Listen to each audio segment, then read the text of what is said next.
quando nós analisamos a poderosa palavra do Senhor, a gente percebe que é bem provável que Adão passou as informações para os seus filhos de quem era Deus, das experiências que ele tinha quando vivia dentro do Éden, de quando Deus, na viração do dia, se manifestava a eles dentro do jardim do Éden. E agora, queridos irmãos, a gente percebe que Caim e Abel terá o privilégio de prestar culto diante do Senhor, porque é no culto público que a gente melhora, é no culto público que o Senhor se revela a nós, é no culto público que nós somos tratados, que o nosso caráter é moldado, é no culto. E a gente percebe, queridos, que nesse ambiente de culto, Caim e Abel estavam diante do altar, e a Bíblia nos traz a informação dizendo que o Senhor recebe a oferta de Abel e reprova a oferta de Caim. A pergunta que não quer calar: por que o Senhor recebe a oferta de Abel e não a oferta de Caim? É simples. Quando nós analisamos a poderosa palavra do Senhor, a gente percebe que antes do Senhor receber qualquer coisa de nós, o Senhor primeiramente nos recebe como oferta no altar. Então, por que o Senhor não recebeu a oferta de Caim?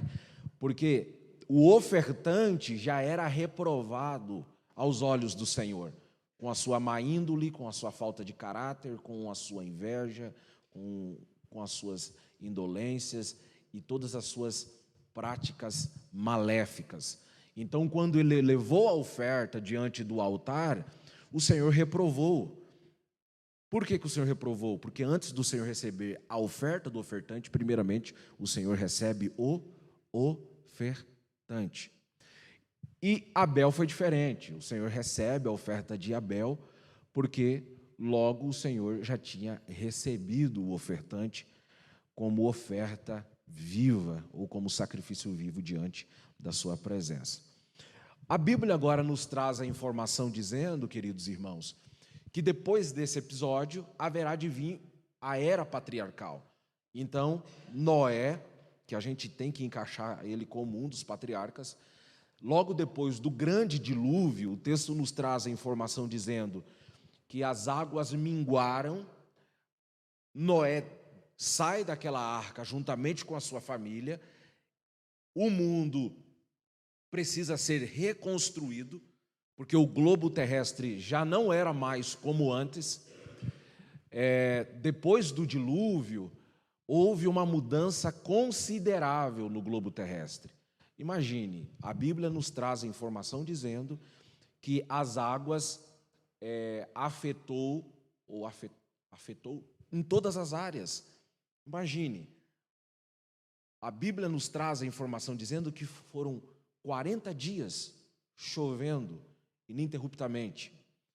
E a Bíblia deixa muito clara que eram fontes de água que estouravam por causa dos lençóis freáticos, e aquilo causava crateras, erosões, buracos.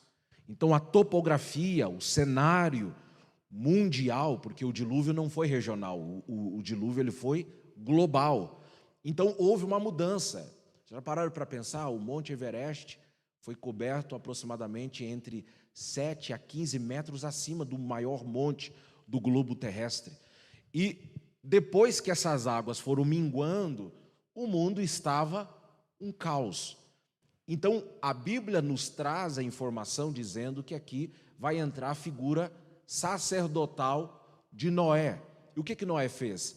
Quando Noé viu o globo terrestre, um caos, tudo destruído, tudo precisava ser reconstruído, e ele percebeu que essa reconstrução deveria começar pelo altar.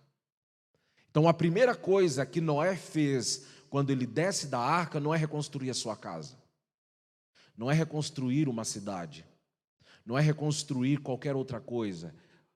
A primeira coisa que Noé fez foi reconstruir o ponto de contato entre Deus e o sacerdócio, que é o altar. Deus se revelava através do altar.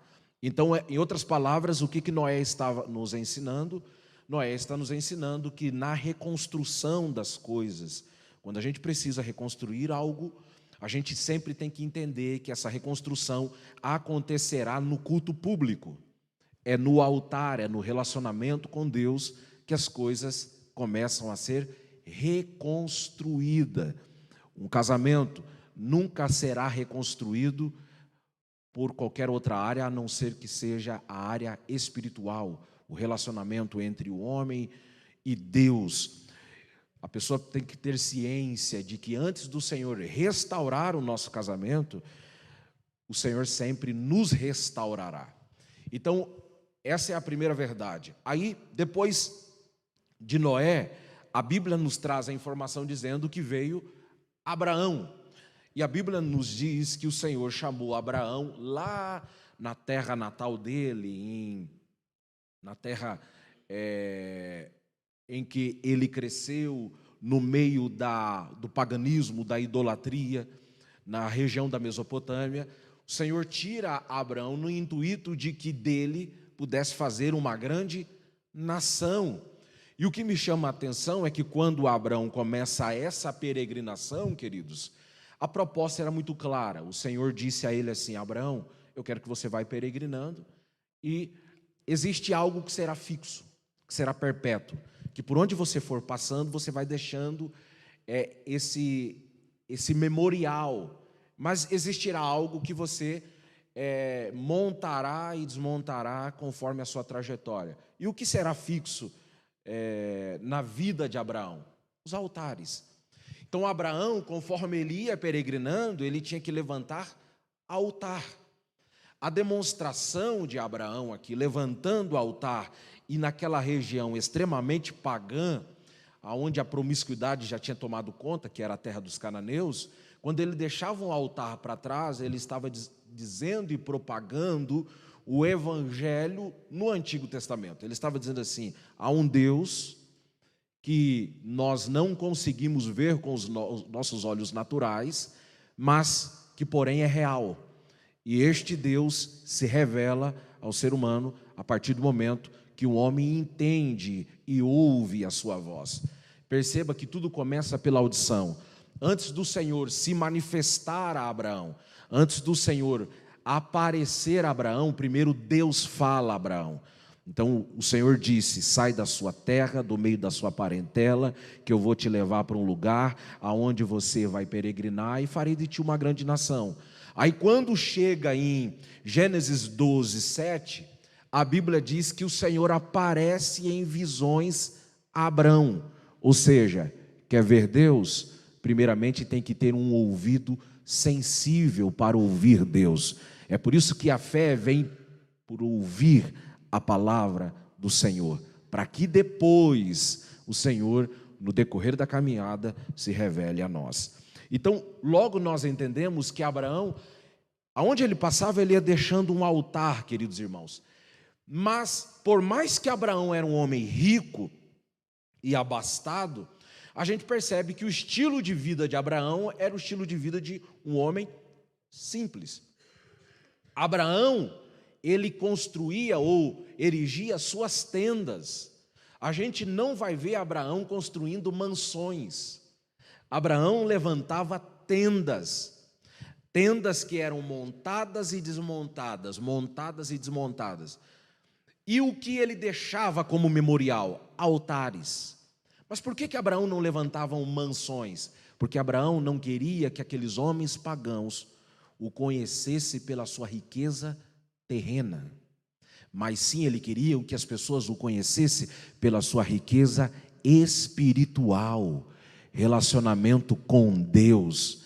É por isso que quando a gente lê Hebreus, no capítulo 11, a Bíblia diz que pela fé, Abraão, de tenda em tenda, ele ia peregrinando e não levantava mansões. Por quê? Porque os seus olhos espirituais não estavam olhando para a riqueza passageira aqui da terra, mas ele estava olhando para a riqueza celeste, a cidade feita pelo arquiteto, que é Deus.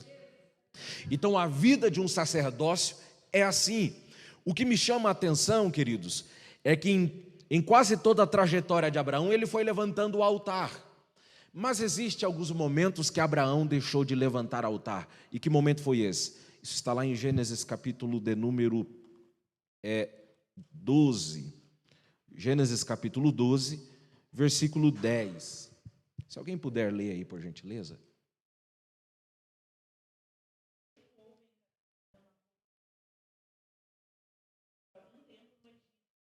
Muito obrigado. Então perceba, aqui está o momento em que Abraão deixou de levantar altar, queridos irmãos. E quando a gente deixa de se relacionar com Deus como sacerdote, o que acontece?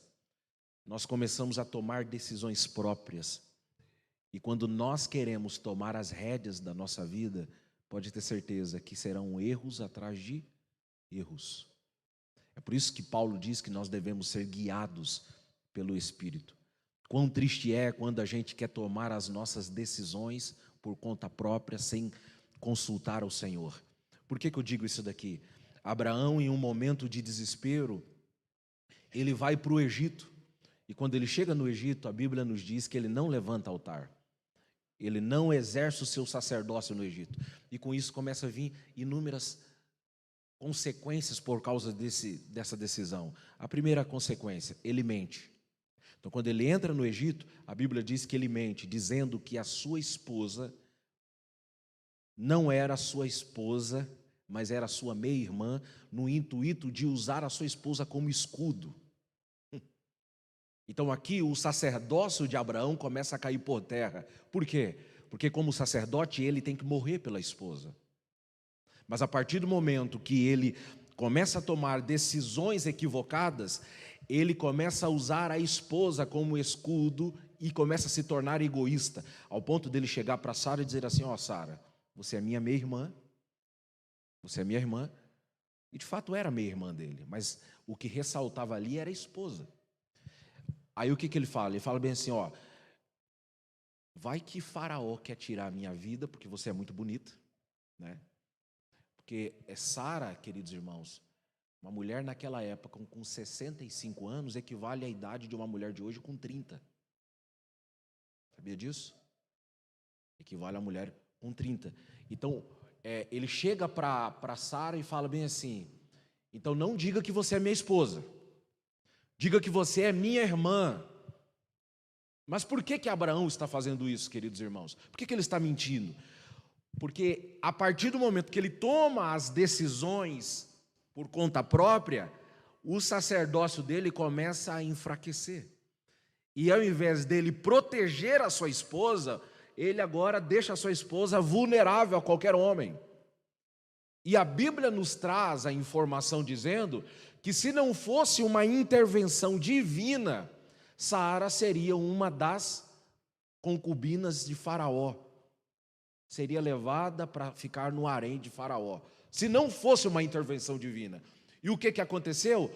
A Bíblia nos diz que o Senhor entrou nesse cenário e fez com que Abraão fosse expulso da cidade. Então existem alguns momentos que o Senhor precisa nos redirecionar, para que o nosso sacerdócio não caia por terra. O que me chama a atenção é que Abraão é expulso, mas por causa de Abraão ter entrado no Egito e não ter levantado altar, não ter exercido o seu sacerdócio, com ele trouxe uma herança maldita do Egito. E o que ele trouxe? Ele trouxe servos e servas. E junto com essas servas estava Agar, que posteriormente acabou se deitando com Abrão e teve um filho por nome de Ismael, aonde trouxe consequências drásticas à família de Abrão. Quando nós deixamos o sacerdócio enfraquecer e não exercemos mais o sacerdócio, a gente começa a trazer coisas que o Senhor não nos deu como herança. E aquilo que o Senhor não nos deu como herança só nos traz dores, só nos traz consequências drásticas. Então logo nós entendemos, queridos irmãos, que por mais que Abraão passou pelo Egito e passou por toda essa situação, posteriormente o Senhor o redirecionou e ele continuou vivendo, levantando tendas, desmontando tendas e levantando altar. Deus é um Deus que nos redireciona. Deus não abre mão de nós. Aleluias. Deus não abre mão de nós, queridos. E depois disso a Bíblia vai nos falar sobre outro patriarca, Jacó. Perceba, queridos irmãos, que quando nós analisamos Jacó, a gente percebe que Jacó é um dos personagens extremamente importantes que temos no Antigo Testamento, uma vez que ele era filho de Isaque, e Isaque levantou o altar. Imagine, Jacó teve o privilégio de ter um avô, porque até aproximadamente os seus 14 anos, Jacó tinha a presença de Isaque, seu pai, que levantava o altar, e tinha a presença do seu avô Abraão, que também levantava o altar. Imagine as experiências que Jacó tinha. Mas a Bíblia nos traz a informação dizendo que acontece uma situação na casa de Isaque, e a gente percebe que o sacerdócio de Isaque era um sacerdócio que no início foi muito bem posicionado, mas posteriormente ele também perde esse sacerdócio. Por que eu digo isso daqui, queridos irmãos? Porque se vocês analisarem, Isaque é aquele tipo de homem que ele acaba colocando intrigas entre os seus filhos.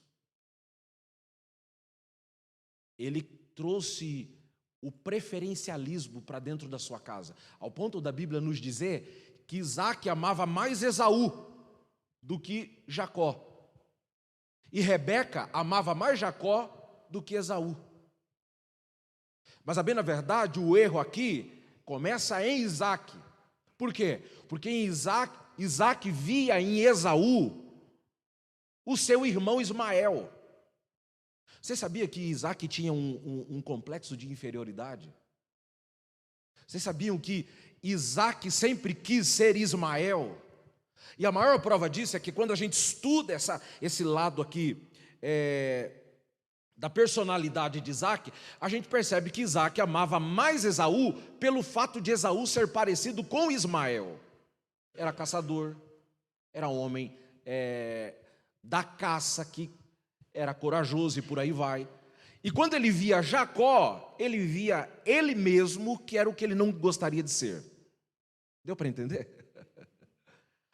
Então por isso que existiam essas intrigas dentro da casa de Isaque. Por quê? Por falta de exercer o sacerdócio. E quantas famílias, queridos irmãos, estão sendo destruídas por causa disso? Porque o pai às vezes verbaliza dizendo: viu, eu gostaria que você fosse igual ao seu irmão. Mas os filhos são diferentes. Existe um certo preferencialismo dentro da casa de Isaque. Ele ama mais Esaú do que Jacó. E pasme, meus irmãos, ao invés de Isaque e Rebeca fazer com que o lar se tornasse um lugar de paz, de alegria, se tornou um lugar de guerra, briga, rixas. E que essa guerra só foi terminar no Novo Testamento. Sabia disso? Porque o que aconteceu? A Bíblia nos diz que Esaú, em determinado momento, ele está vindo da caça, não teve sucesso na caça, está com fome. E lá está Jacó fazendo uma lentilha, um guisado vermelho. Esaú, sendo um homem tolo, ele vende a sua primogenitura. Foi o homem que vendeu algo tão precioso do céu por algo tão supérfluo, por um prato de lentilha. Passando algum tempo, queridos irmãos, a Bíblia nos traz a informação dizendo que na hora de Isaque abençoar Esaú, que era o predileto dele, o texto nos traz a informação dizendo que Isaque estava cego, e ele dá a ordem a Esaú: vai no campo, traz uma caça, faça um guisado para o seu pai. Está entendendo? Isaque amava Esaú, mas pelo fato da questão do alimento também, gourmet, um alimento bom. Faça uma caça, traz a caça e eu vou te abençoar. Rebeca entra no cenário e fala: não, a bênção não é para Esaú, é para Jacó. Ela prepara um guisado pega o pelo do animal, a pele do animal, coloca nos braços de Jacó para enganar o seu esposo. Olha como está o sacerdócio de Isaac. Não tem mais respeito, não tem mais comunhão. E o que me chama a atenção, queridos, é que agora Jacó entra, é abençoado no lugar de Esaú, e quando Esaú chega, não recebe a bênção, chora não de arrependimento, mas de raiva, e ele coloca no coração dele: quando meu pai morrer, eu vou matar Jacó. O que aconteceu? A Bíblia diz que, Jacó foge. E Rebeca disse assim: meu filho, foge por um tempo, até a cólera, a ira do seu irmão passar. Não sabia Rebeca que nunca mais ela iria ver seu filho. Jacó foge para a terra de Padã-Arã. E quando ele chega naquela terra, ele vai construindo a sua família. Ele casa com 4 mulheres. Quebras de princípios. Poligamia. Aí quando Abrão já estava morto, a Bíblia diz que Jacó volta. E quando ele volta, queridos irmãos, abra sua Bíblia por gentileza. Acho que tem tempo aí ainda, né? Quando ele volta, lá no capítulo 35. Capítulo 35, versículo 1 diz assim: Deus disse a Jacó: levanta-te, vai a Betel, e more em Betel, habite lá, e construa o quê? Um altar. Então, quando Jacó volta com toda a sua família, queridos irmãos, a gente percebe que Jacó, ele deixou também de exercer o seu sacerdócio dentro de casa. Por que eu digo isso daqui? Porque a gente percebe, queridos irmãos, que algo estava proliferando na casa de Jacó. E o que era? Um amuleto de Raquel. Quando Jacó casou com Raquel, ela trouxe da casa de seu pai um pequeno amuleto, uma pequena estátua. E a gente sabe muito bem que quem venera uma estátua, a bem na verdade não está venerando a estátua, está venerando demônios. O diabo recebe culto e louvores através de imagens. Ou quando se presta culto a homens, não está cultuando homens, está cultuando a demônios. E o que aconteceu? Ao invés de Jacó apresentar o seu Deus para suas esposas, para sua família, para os seus filhos, Jacó até então não apresentava. Levantava altar. Em Gênesis 31, a Bíblia diz que ele levantou um altar, mas ele ia sozinho para o altar. As esposas não iam, os filhos não iam. O que a gente aprende com isso daqui? É aquele tipo de homem que só ele conhece Deus, mas a família dele não sabe quem é o Deus dele. A responsabilidade nossa como pai é fazer com que os nossos filhos conheçam o nosso Deus na mesma intensidade que nós conhecemos Ele. Por que eu digo isso daqui, queridos irmãos? O que existem... E depois vocês brigam com o Rivers, foi o Rivers que pediu esse tema. O que existem de pais, queridos irmãos, que não têm um tete-a-tete com seus filhos, não apresentam Deus, as experiências. Então era isso que estava acontecendo com Jacó. Jacó ia para o altar, mas a família dele não conhecia quem era o Deus de Jacó. E como é que nós sabemos, queridos irmãos, que está na hora de nós trazermos toda a nossa família para o altar, antes que seja tarde? Sabe como nós sabemos? Quando a gente começa a ver alguns comportamentos demoníacos. Nós não podemos fazer vistas grossas, fechar os olhos para as situações. O Senhor é um Deus que vai nos dando sinais de que algo estranho está acontecendo. E se a gente fechar os olhos para esses sinais, pode ser que seja tarde. Por que eu estou dizendo isso daqui, queridos irmãos? Porque quando a gente analisa a palavra do Senhor, a gente percebe que na casa de Jacó começou a ter comportamentos estranhos, coisas estranhas. Quando a Bíblia nos diz, em Gênesis capítulo 34, a Bíblia diz que Jacó ao invés de cumprir o seu voto, porque quando Jacó saiu da casa de seu pai, a Bíblia diz que ele chegou numa região desértica e ele dorme, faz de uma pedra o travesseiro e o Senhor aparece para ele, uma escada enorme e anjo subindo, anjo descendo, e lá no topo da escada o Senhor fala com Jacó, Deus se relaciona com ele. Aí Jacó se levanta e fala: não, esse lugar não é qualquer outro, esse lugar não é qualquer lugar, não. Isso aqui é a casa de Deus. Isso aqui é Betel. Ele derrama óleo sobre uma pedra e ele fala: ó Senhor, se o Senhor me levar até a terra dos meus parentes e eu me prosperar, quando eu voltar, aqui será a casa do Senhor e é aqui que eu vou ficar. Mas ele não cumpre. Quando Jacó está voltando depois de 20 anos, rico, abastado, com uma grande família, ao invés dele ir para Betel e apresentar o Deus Todo-Poderoso à sua casa, exercer o seu sacerdócio, a Bíblia diz que ele vai para uma terra por nome de Siquém, um povo perverso, um povo idólatra, um povo pagão. Quando ele chega naquela terra, a filha dele, a única filha dele, por nome de Diná, começa a ter amizades perigosas. Quem aqui é pai? Levante a mão. Não seja flexível com seus filhos. Se hoje eu estou pregando aqui é porque teve um pai que não foi flexível comigo. Não seja. Por que eu digo isso daqui, queridos irmãos? Seja incisivo. Incisivo. Por quê? Porque Jacó permitiu que a sua filha fizesse amizade com pessoas mundanas. Pessoas que não tinham compromisso com a palavra. Irmãos, imagine os dias atuais. Os dias atuais. Nós temos que entender quão importante isso é. Perceba, é a palavra do Senhor, ela é tão atual. Porque Jacó foi para uma terra estranha, quando ele chegou naquela terra estranha, a filha dele começou a fazer comportamento, começou a fazer amizades com pessoas erradas e começou a ter comportamentos estranhos.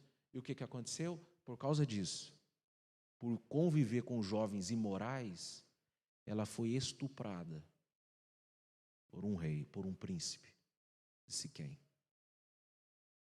Aí não bastasse isso, a Bíblia nos diz que a filha de Jacó foi estuprada, e o texto nos traz a informação que por causa dessa situação, os dois primeiros filhos de Jacó, Simeão e Levi, um dos primogênitos ali, né? A Bíblia diz que ele criaram uma situação para matar tanto o estuprador e roubar aquela cidade e violentar também as mulheres e tudo que tinha ali. Isso aconteceu. A Bíblia diz que aquele que tinha estuprado a filha de Jacó foi até Jacó e falou, o pai dele, né? Falou: ó, meu filho quer casar com a sua filha depois de ter violentado, imagine. Aí a Bíblia diz que os filhos falam: não, só se circuncide aí os homens aí, a gente vai se tornar tudo família, pronto, acabou. Mas não sabiam eles que eles estavam usando algo que era sinal de separação para se apropriar disso, para acabar com os siquemitas. Porque quando todos os homens tinham se circuncidado, lá nos terceiro, quarto, quinto dia, as dores por causa da circuncisão eram enormes. Os homens ficaram todos fragilizados. Simeão e Levi arranca sua espada, entra na cidade de Siquém, mata todos os homens, leva as mulheres como escravas, leva os animais, filho de um crente. Vocês sabiam, queridos irmãos, que hoje no Brasil o maior número de presidiários são filhos de crentes? São pessoas que cresceram na igreja, mas que não conhecem o Deus da casa.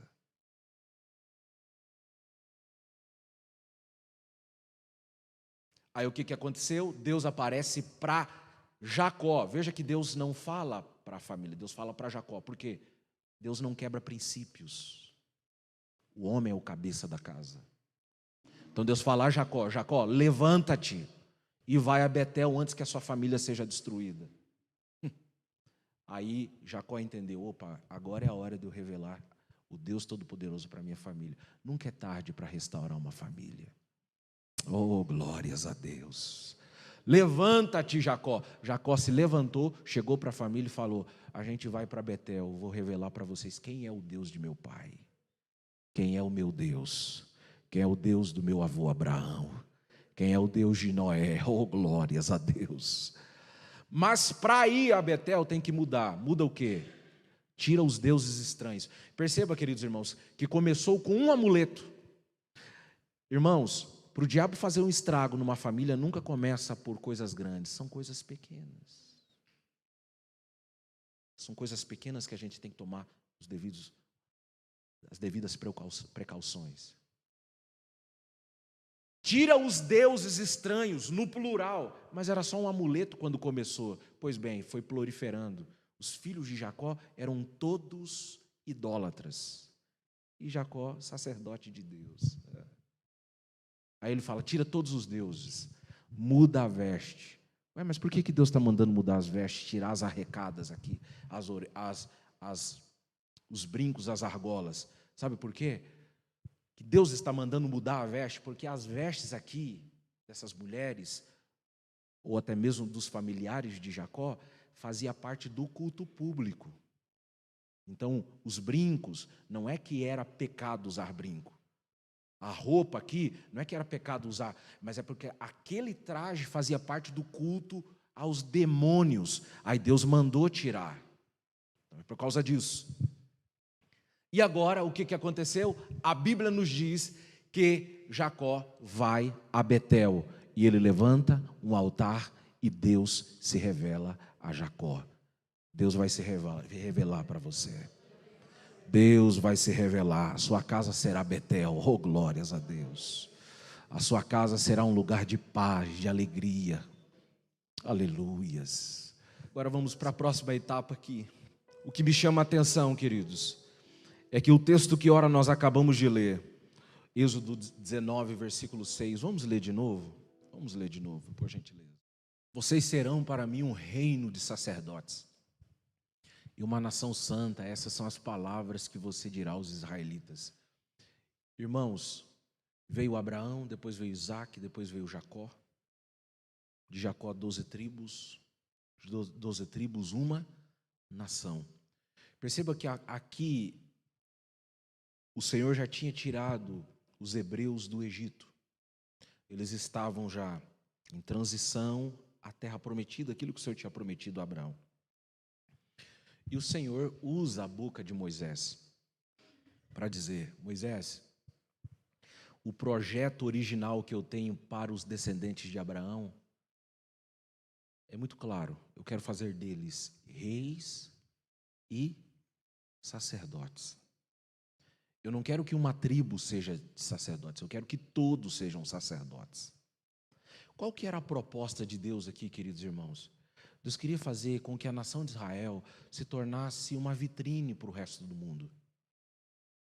Deus queria que a nação de Israel fosse um referencial para o resto do mundo. Que as demais nações, as nações pagãs, olhassem para Israel e conseguissem ver neles o Deus Todo-Poderoso, uma nação santa, um povo ordeiro, um povo educado, porque nós somos ovelhas, nós não somos hienas, é ou não é? Ovelha é diferente de hiena. Hiena faz barulhos, hienas é muito parecido com demônios, pessoas que só fazem barulhos, brigas, intrigas, risada maldosas, são hienas. Ovelhas não fazem isso. O que me chama a atenção, queridos, é que o Senhor queria fazer daquela nação uma nação sacerdotal. Mas perceba que esse plano na nação de Israel não deu certo. Por quê? Porque enquanto Moisés estava no Monte Sinai recebendo a palavra, o decálogo, os 10 mandamentos, a Bíblia diz que as demais tribos decidiram levantar um bezerro e cultuar a esse bezerro. Não é de hoje que as pessoas tentam materializar a imagem de Deus. Sabia que aquele bezerro era uma maneira dos hebreus tentar materializar? Porque todas as nações tinham os deuses, mas os deuses eram representados por algo. E o nosso Deus não tem como representar ou usar algo para materializá-lo, mas eles precisavam. Aí o que Arão fez? Arão falou: já que vocês precisam tocar para saber, para ver se realmente é Deus, então vou fazer um bezerro, vocês adoram ele. Por causa disso, quando Moisés desce, a Bíblia nos diz que aqueles que levaram o povo à idolatria necessitavam ser mortos. E o texto nos traz a informação dizendo que os únicos que tiveram coragem de extirpar esses idólatras foram os levitas. Aquele que não tinha recebido a bênção do seu pai Jacó, mas que agora o Senhor viu neles coragem, ousadia. Após isso, o que o Senhor fez? A nação não será sacerdotal, pois sim farei uma tribo de sacerdotes. Então perceba, queridos irmãos, que o plano original era o Senhor fazer da nação de Israel uma nação de reis e sacerdotes. Não esqueça disso, se você quiser anotar isso, por gentileza. Então agora o que vai acontecer, queridos irmãos? O Senhor vai pegar uma tribo específica, a tribo de Levi, para fazer dela uma tribo sacerdotal. Perceba que o sacerdócio ele foi instituído numa família, na família de Arão. E a gente vai entender algumas lições aqui, queridos irmãos, sobre essa questão de ser sacerdote de Deus. E a gente consegue entender isso através, primeiramente, de uma grande lição. Ser sacerdote do Senhor é não ser pregador ou mensageiro da conveniência. Por que eu estou dizendo isso daqui, queridos? Porque perceba, se você puder abrir a sua Bíblia aí, em Êxodo 30:30.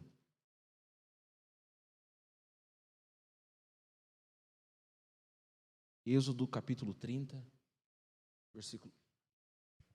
Diz assim: unja Arão e seus filhos e consagre-os para que ministre ou que me sirvam como sacerdotes. Isso aqui aparece por 5 vezes somente no capítulo 28. O Senhor dizendo assim: eu quero que os seus filhos, Arão, seus filhos, ministrem diante de mim, sejam meus sacerdotes, para depois ser sacerdotes do povo. Por que o Senhor está dizendo isso daqui? Porque todo sacerdote tem que entender que a grande responsabilidade dele, primeiramente, é com Deus. Nós estamos vivendo uma época, queridos irmãos, de tantos escândalos. Por que muitos fracassam? Sabe por quê? Porque são pessoas que esqueceram de que o sacerdócio tem que ser ministrado diante do Senhor. Tem que fazer a vontade do Senhor e não do povo. Coitado do líder que é levado e domado e guiado pelo povo. Então a proposta é muito clara: vocês serão sacerdotes e vocês ministrarão diante de mim. O Senhor disse isso. Por que eu estou dizendo isso daqui? Porque quando a gente lê Malaquias, no capítulo 1, a gente percebe que ali existe uma mudança. Uma mudança drástica e radical. Aquilo que o Senhor tinha colocado como ordenança: vocês ministrarão diante de mim, vocês farão o que eu quero, do meu jeito, não é o que estava acontecendo com os sacerdotes lá no período de Malaquias. Porque na época de Malaquias, o que Malaquias profetizou? Ele profetizou, queridos irmãos, ele começa o capítulo 1 já profetizando contra os sacerdotes. E o que ele diz? Ele diz assim: vocês estão aceitando qualquer coisa no meu altar. Coloque aí, por gentileza, Malaquias capítulo 1. Malaquias capítulo de número 1. Acompanhe comigo aí, leitura bíblica.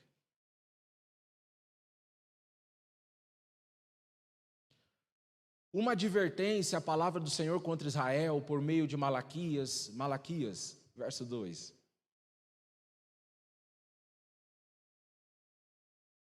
Eu sempre os amei, diz o Senhor, mas vocês perguntam: de que maneira nos amaste? Não era Esaú, irmão de Jacó? Declara o Senhor: todavia eu amei Jacó. Próximo verso. Mas rejeitei Esaú, transformei suas montanhas em terra devastada, e as terras de sua herança em morada de chacais do deserto. Embora Edom afirme, fomos esmagados, mas reconstruiremos as ruínas. Assim diz o Senhor dos Exércitos, podem construir, mas eu demolirei, e eles serão chamados terra perversa, povo contra quem o Senhor está irado para sempre. Vocês verão isso com os seus próprios olhos e exclamarão, grande é o Senhor até mesmo além das fronteiras de Israel. O filho honra seu pai e o servo o seu senhor. Eu sou o seu pai, onde está a honra que me é devida? Se eu sou o Senhor, onde está o temor que me devem? Pergunta o Senhor dos Exércitos a vocês, sacerdotes, são vocês que desprezam o meu nome, mas vocês perguntam, de que maneira temos desprezado o teu nome? Trazendo comida impura ao meu altar, e mesmo assim ainda pergunta, de que maneira te desonraremos, ao dizerem que a mesa do Senhor é desprezível? Na hora de trazerem animais, irmãos, pode deixar esse verso aqui por gentileza. O que estava acontecendo aqui? Os sacerdotes estavam se tornando sacerdotes da conveniência, aceitavam qualquer coisa no altar. Então o que acontecia? Já que o sacerdote aceita qualquer coisa, vou levar qualquer coisa para o altar. E o que as pessoas estavam levando? Qualquer oferta. Levavam animais cegos. Vocês não veem mal algum na hora de trazer animais aleijados, doentes como oferta, também não veem mal algum. Tentem e oferecem de presente ao governador, será que ele se agradará de vocês? Será que os atentará? Pergunta o Senhor dos Exércitos. O que estava acontecendo aqui? Deus estava olhando para os sacerdotes, estavam vendo nele um desrespeito para com o próprio Senhor. Eles abriam a boca e diziam assim, nós amamos a ti, mas na prática não era verdade.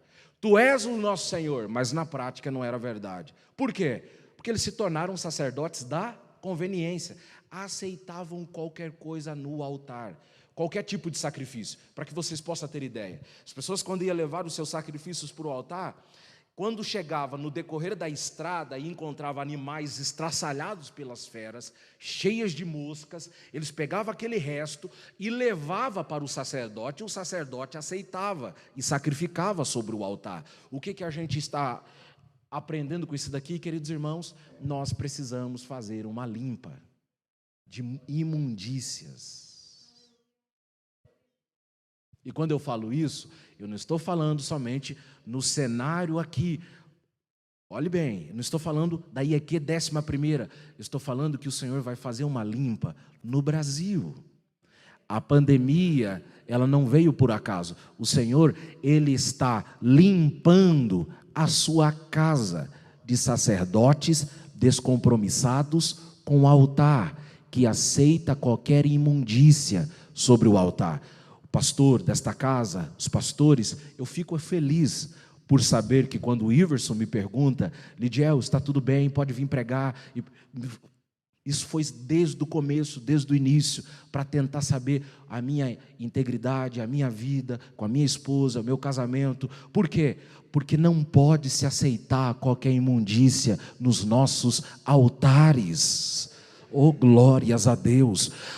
Os sacerdotes aqui se tornaram sacerdotes da conveniência. Importante é ter oferta no altar? Não. Importante é ser obediente ao Deus que é o dono do altar e ao dono do sacerdote. Por que eu estou dizendo isso daqui, queridos irmãos? Porque em muitos altares, meu amado pastor, não se fazem mais crivo para quem vai pregar, para quem vai cantar. Aí se aceita qualquer tipo de coisa, qualquer podridão em cima dos altares. E a proposta aqui é muito clara, queridos irmãos. Nós somos sacerdotes e nós não devemos aceitar qualquer coisa. Esses dias alguém chegou para mim, decepcionado. Um profeta me entregou uma profecia e não se cumpriu e agora acabou com o meu casamento. Falei, tolo, você é tolo. Por quê? Porque a maior profecia é isso daqui, ó. É isso daqui, queridos irmãos. Eu acredito que Deus pode me usar, ou pode te usar, para chegar e falar, o Senhor vai fazer isso na sua vida. Mas isso não é regra.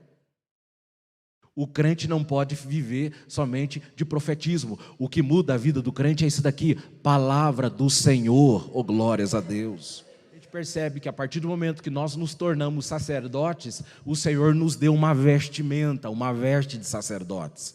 E vamos entender um pouquinho sobre essa questão da vestimenta do sacerdote, queridos irmãos. A primeira verdade que a gente aprende, acompanhem comigo, por gentileza, Êxodo capítulo 28. Daqui a pouco a gente já vai concluir já.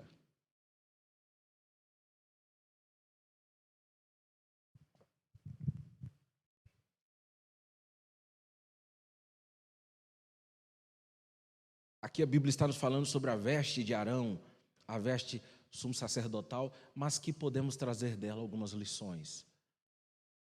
Capítulo de número 28, versículo de número 4 a seguir, por gentileza. São estas as vestes que farão um peitoral, um colete, um manto, uma túnica bordada, um turbante, um cinturão, para que o sacerdote Arão e seus filhos, repita comigo, sacerdote Arão e seus filhos me sirvam como sacerdote. Perceba, queridos irmãos, que a proposta de Deus é fazer com que o sacerdócio se torne perpétuo. Pais sacerdotes, filhos sacerdotes, netos sacerdotes. Você não gerou assassino, você não gerou fumador de crack, você gerou sacerdotes. Sacerdotes do Senhor, sacerdotes.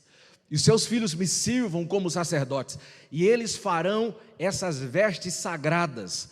Então, a partir do momento que nós somos sacerdotes, nós temos uma veste que o Senhor nos vestiu como sacerdotes. Você é um sacerdote de Deus. Próximo verso. E usarão linho fino, fios de ouro e fios de tecido azul. Então, se você puder grifar na sua Bíblia aí, linho fino. Linho fino.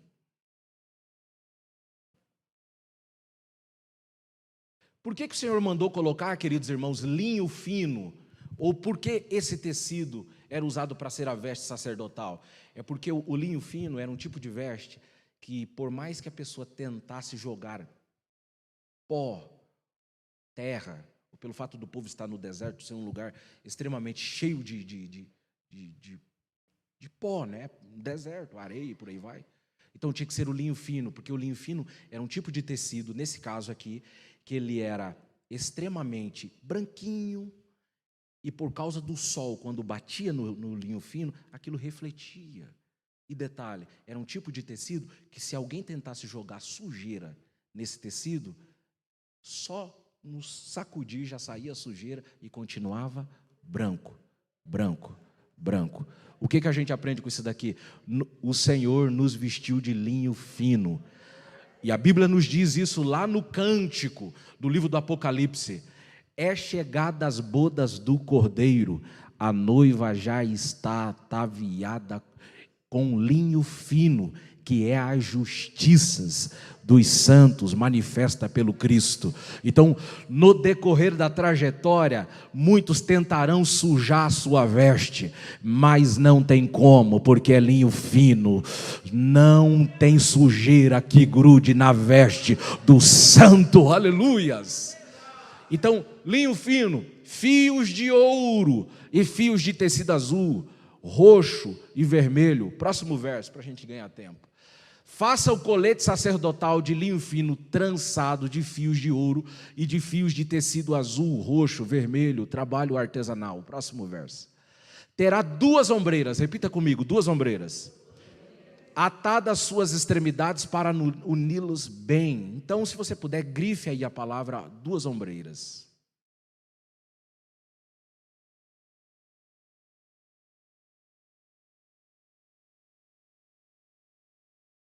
O cinturão e o colete que por ele é preso serão feitos da mesma peça. O cinturão também será de linho fino, trançado de fios de ouro, de fios de tecido azul, roxo e vermelho. Próximo verso. Gravem 2 pedras de ônix. Então, se você puder, grife essa palavra aí. 2 pedras de ônix. Os nomes dos filhos de Israel. Você consegue colocar aqui a imagem do sacerdote, por gentileza?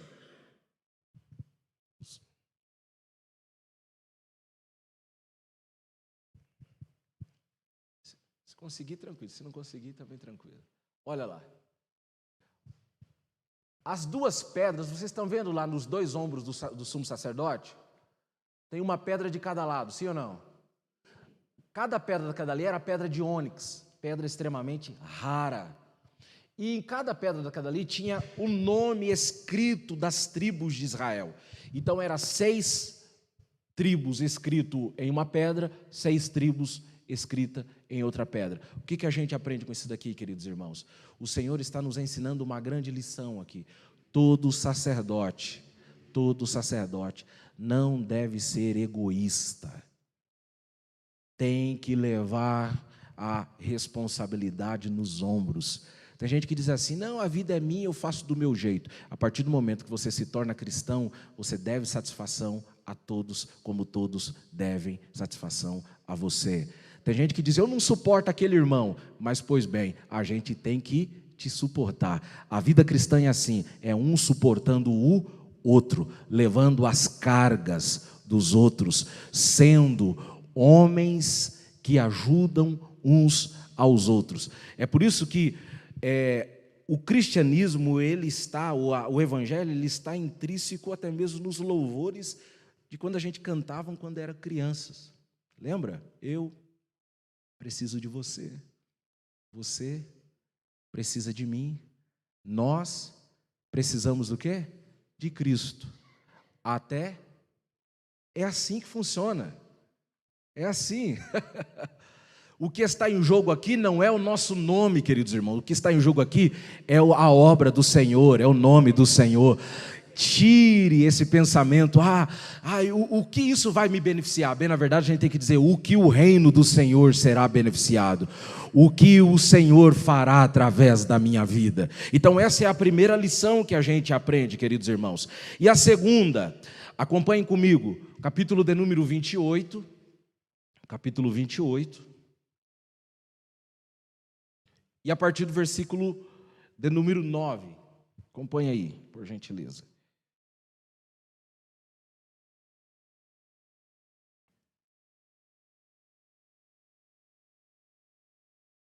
Daqui a pouco a gente já vai terminar já, meus irmãos. Versículo 9.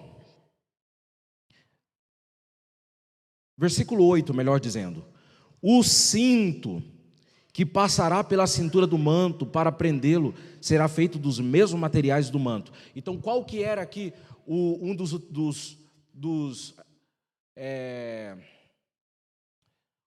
componentes aqui da veste sacerdotal? Era o cinto. E por que tinha que ter um cinto? O cinto na Bíblia, queridos irmãos, normalmente ele era usado para amarrar a veste, para que a própria veste não impedisse a pessoa de caminhar. Então, normalmente, cingir o cinto, quando você lê na Bíblia, está falando de alguém que está pronto e apto para trabalhar. Então, quando o Senhor está colocando um cinto na veste de um sacerdote, o Senhor estava dizendo assim, eu estou te chamando para trabalhar hoje, trabalhar amanhã, trabalhar depois da manhã, trabalhar e vai trabalhando, vai trabalhando, vai trabalhando, vai trabalhando. Não tem espaço para descanso na obra de Deus.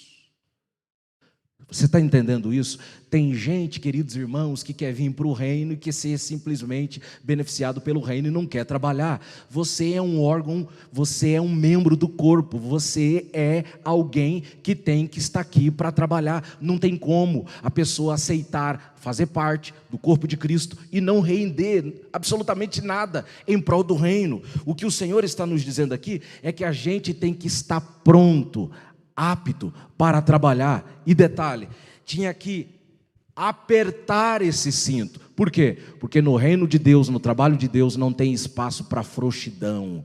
Tem que estar apertado mesmo. Oh, glórias a Deus.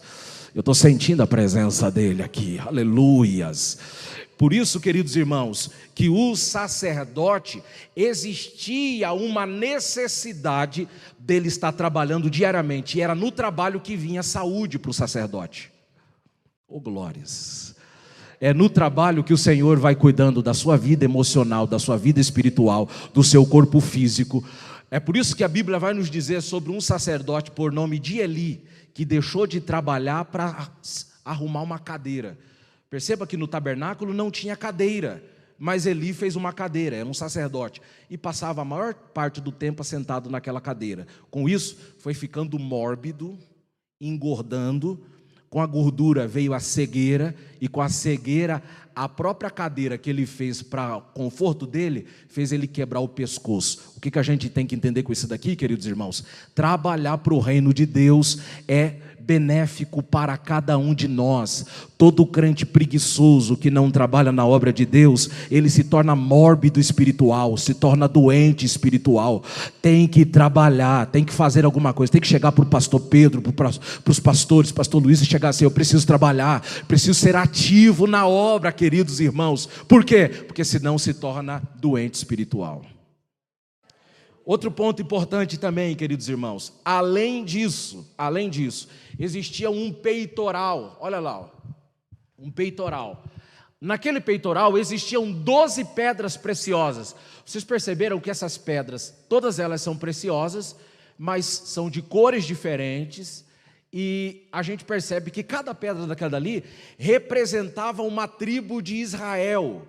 São diferentes, mas todas são preciosas. O que a gente aprende com isso daqui, queridos irmãos?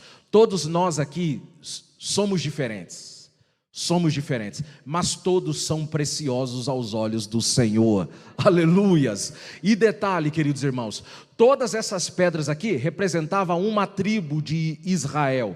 Cada tribo de Israel tinha a sua peculiaridade, a sua preciosidade, mas a gente entende que essas tribos, elas tinham que estar trabalhando em prol do crescimento da casa de Israel.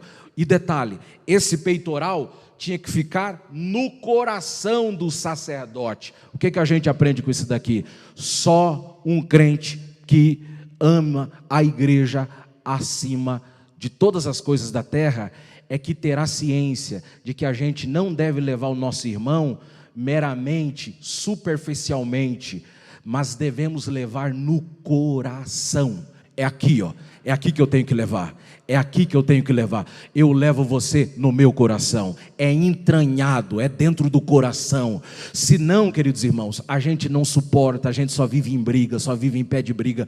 Mas a partir do momento que a gente leva o nosso irmão no nosso coração, a gente suporta, a gente ama, a gente preserva a união e a comunidade e a comunhão de todos para a glória do nome do Senhor. E para nós andarmos, para concluirmos, queridos irmãos, a gente percebe que por debaixo daquela veste, que é a veste, o éfode que fica por cima, existe uma veste por baixo, azul, que é chamado de a túnica azul. Acompanhe comigo a leitura e abra a sua Bíblia, por gentileza.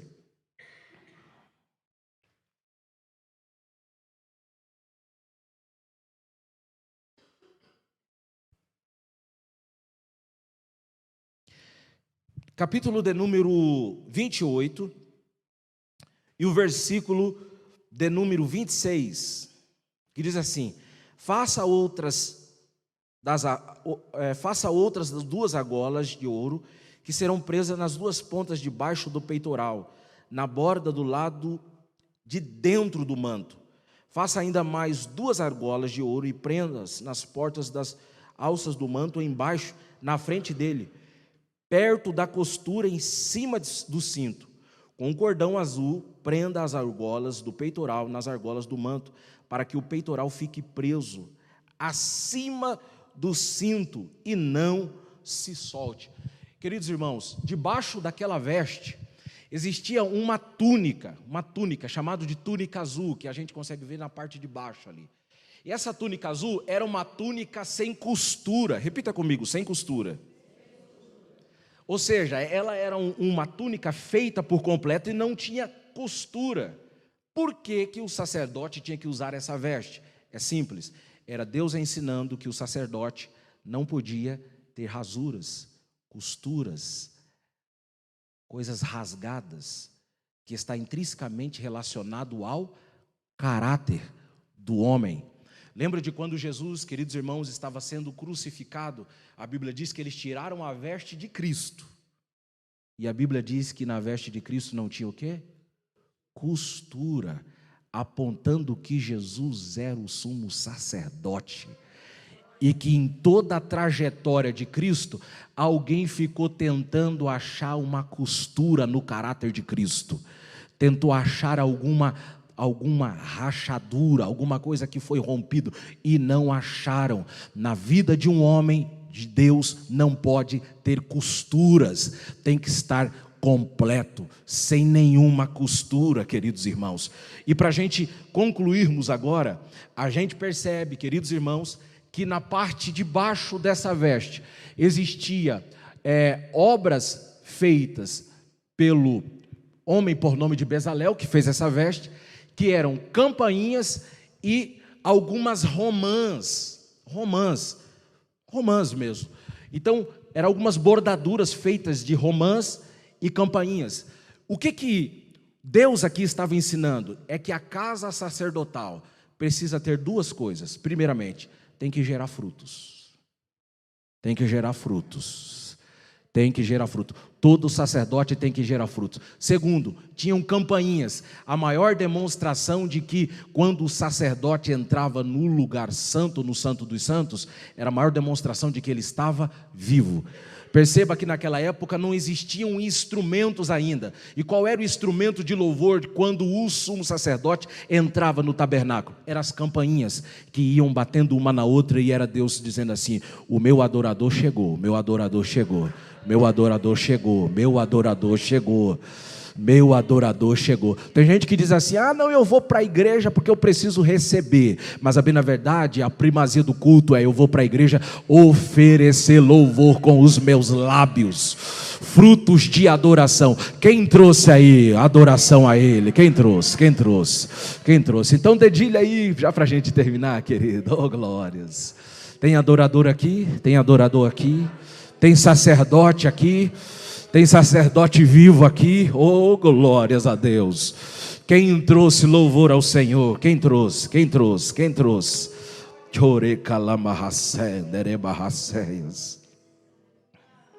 E além disso, o que o sacerdote precisava ter? Precisava de uma mitra, que era como se fosse uma coroa na cabeça. E é interessante que nessa mitra do sumo sacerdote estava escrito assim, ó: santidade ao Senhor. Por que essa inscrição, essa escrita, estava escrito na testa? Na testa. E por que não em outro membro do corpo? Sabe por quê? Porque a santidade começa aqui, ó. Queridos irmãos, a gente precisa entender que o Senhor não nos salvou para ser feliz. O Senhor nos salvou para ser santo. E a felicidade é consequência de uma vida de santidade. Você não vai ver ninguém feliz no pecado, porque não há felicidade no pecado. Quem está no pecado vive uma falsa felicidade. Aí precisa de coisas. Aleluias. É por isso que o ímpio, ele precisa de coisas para ser feliz. O salvo não. A felicidade vem através da santidade de Cristo nele. Então, eu preciso lhes dizer, a felicidade está na santidade. Quanto mais santo nós ficamos, mais felizes nós somos. Aleluias. A felicidade, queridos irmãos, ela começa aqui, ó, na mente. É por isso que o sacerdote tinha que usar uma mitra, proclamando, dizendo: santidade ao Senhor, santidade ao Senhor, santidade ao Senhor, santidade ao Senhor. Louco é aquele que não prega uma mensagem que confronta. Louco é aquele que prega uma vida meramente pobre nessa terra. Não existe, queridos irmãos, isso é loucura, a gente dizer para a pessoa: venha, porque o Senhor vai fazer isso, vai fazer aquilo na sua vida, sendo que a pessoa ainda está no lamaçal do pecado. Bem, na verdade, a gente tem que pregar: venha, porque Jesus vai te tirar do pecado, o Senhor vai te arrancar da imundície, vai te fazer santo, e a santidade te trará felicidade. Aleluias. Nós devemos proclamar a santidade. Nós não devemos ser pessoas omissas ou até mesmo aceitar as situações do mundo.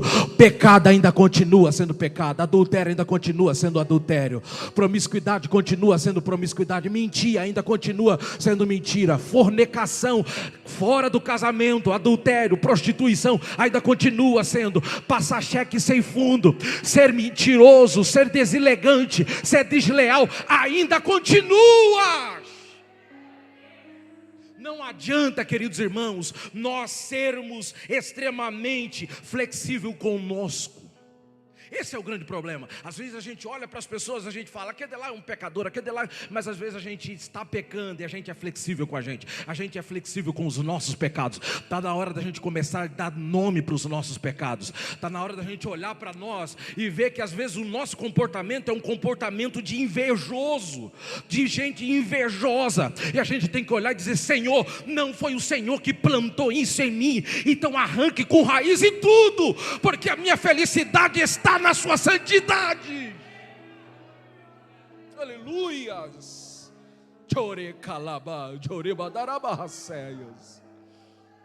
Então o sacerdote tinha que entrar dizendo, santidade ao Senhor. Esse lugar é um lugar santo, esse lugar é um lugar de pessoas santas. Do teu lado não está qualquer um, do teu lado está um santo, um sacerdote. Catuca o vizinho ou a vizinha que está do seu lado e diga para ele ou para ela, tu és sacerdote de Deus.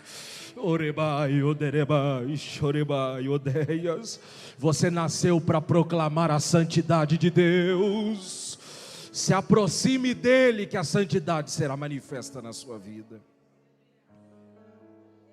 Porque estava escrito na testa, é porque a santidade começa aqui, ó, uma transformação de mente.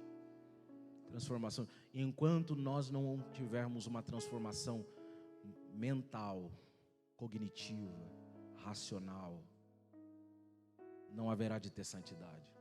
Será somente uma vida de hipócritas. Amém? E agora eu termino mesmo.